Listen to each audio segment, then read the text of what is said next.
bull calf is conceived, from the time of conception, he is fed this grass through his cow, that his mother is building that calf from the nutrients from this grass and this soil and these microbes and these earthworms. So when he's dropped out on the ground, that little booger's already adapted.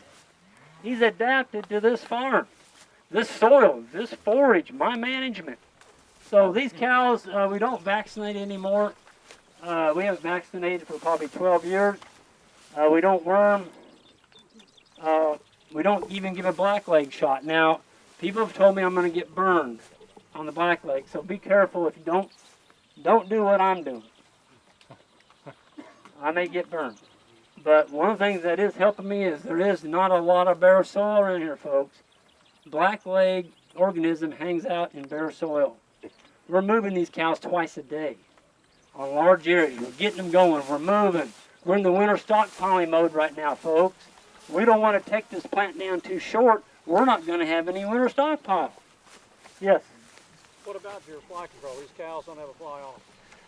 What about our fly control? These cows don't have a fly on them. Well, thank you. There's a few out there.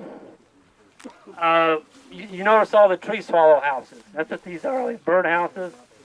We do have 450 tree swallow houses out now on Judy Farms. Adult tree swallow will eat 8,000 flies a day. When we're working with on this soil biology, he says, Greg, you'll get a lot more dung beetles if you can get the oxygen back into your soil, get that tightness. We've got tight soil under our feet. If we can make it easier for the dung beetles to dig in, we're going to have a lot more dung beetles. So that's the way we're going to attack it. That and chickens. We're looking at bringing in chickens next summer. Ideally, you'd like to keep your chickens about 3 days behind these cows. And we're also bringing in pastured pigs. You'll see, you've already seen the pigs. I'm telling you, these pigs love a cow pie. They really do. And they'll roll in them. They just kind of rub their nose in them. There's no grain in there, of course, but they love working them over.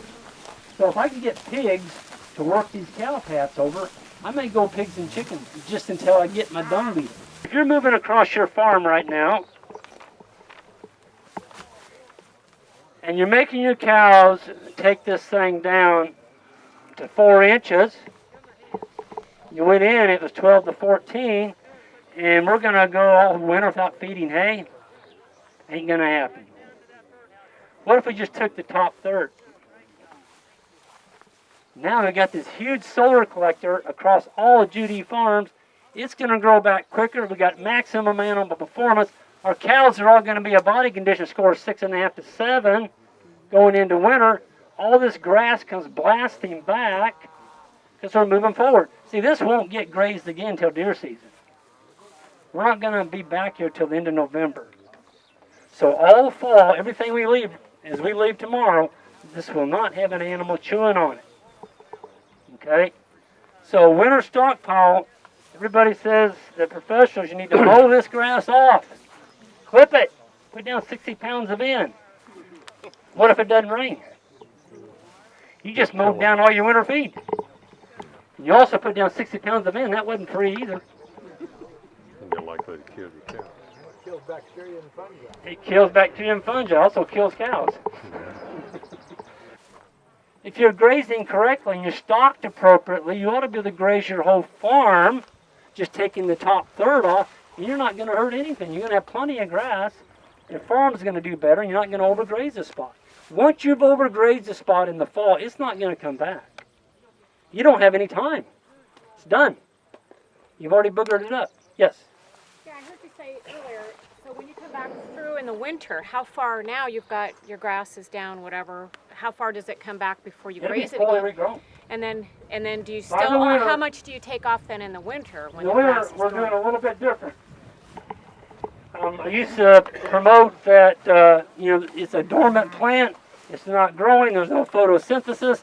Take it. It's like gold. No, don't do that. Okay. I like to leave about this much. How much is this much? About 4 inches, 3 to 4 inches. Folks, if you take it down to here, your winter stockpile, you have a very good chance of removing the growing tip. There's a little bitty guy sticking up in here like that. If you take that tip off, that growing point, you've cost yourself 2 weeks of growing season in the spring. 2 weeks. You're going to have to feed hay for another blasted 2 weeks. Just because you took it off too short.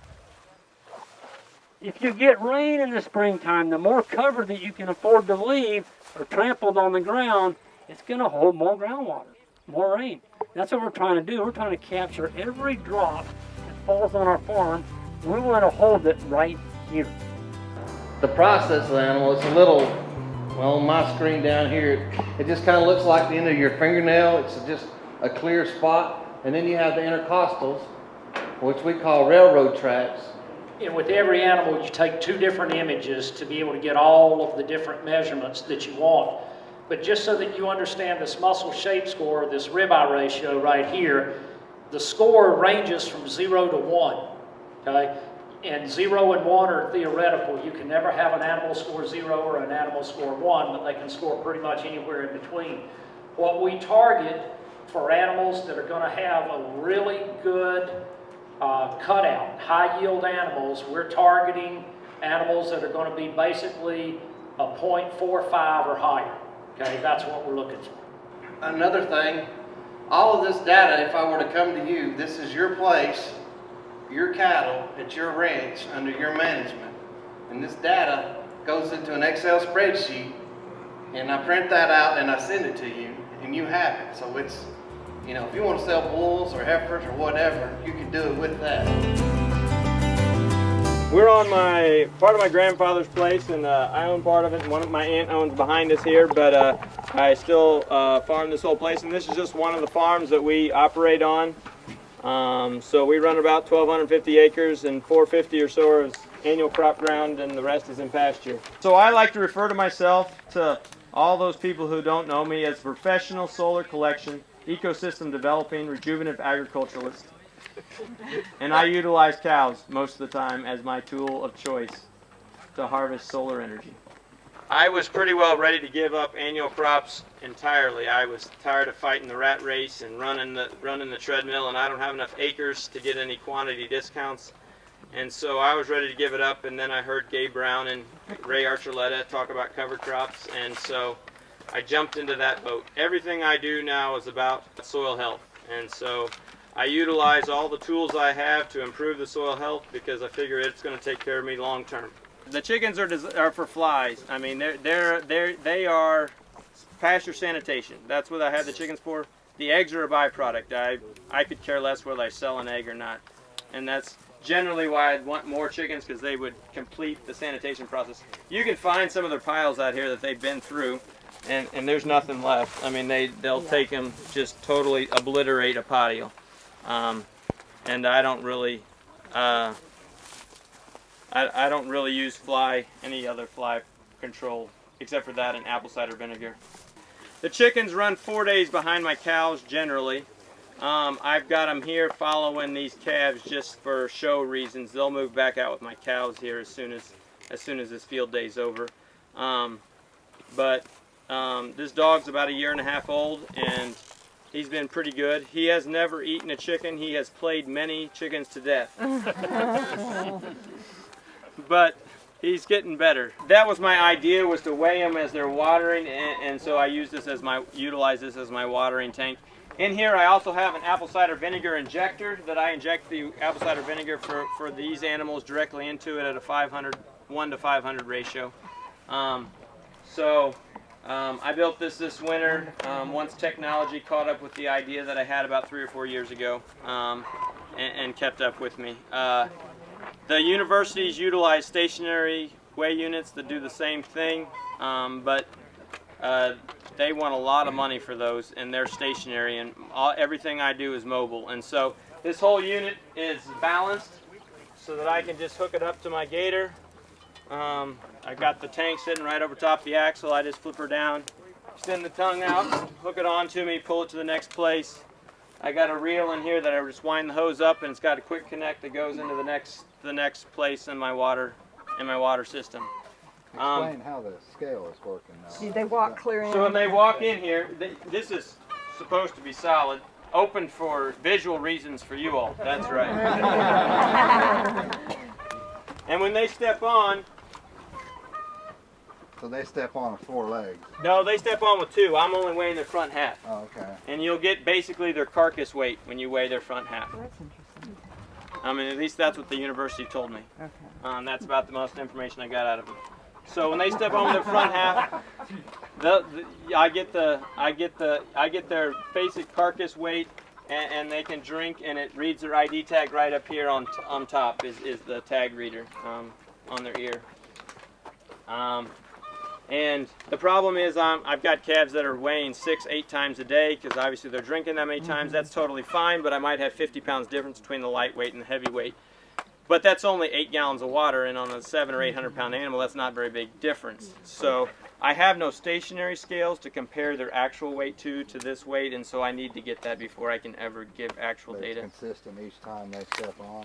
I mean, Yeah. Between it's each individual, it's fairly consistent? No, I mean, I'm getting 50 pounds difference on an individual Well, it's during because of the the day. water. Because of the water point. And I'm afraid that I think, in my opinion, the scales picks up their weight a little too quick. Like it wants to weigh as soon as it can, and if it would wait another 2 seconds, they would be more stationary and I'd get a more even weight.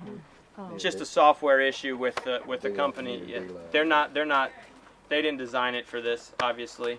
When I called the company this winter and I said, this is what I want to do, they said, we can't do that. I said, well, this is how I think you can do it. And they called me back half an hour later and they said, yeah, we think you're right. We think you can do it that way. And so I'm like, well, I'm going to give it a shot, so we'll see. I'm trying to figure out how many layers I can catch solar energy on.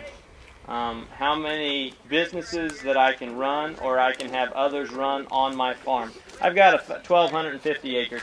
How many people can pull a side business off of 1,250 acres and never even affect my general operation? 2,000 chickens is a full-time business. I'm looking for somebody who wants to run a full-time business on my operation that I don't have to utilize things.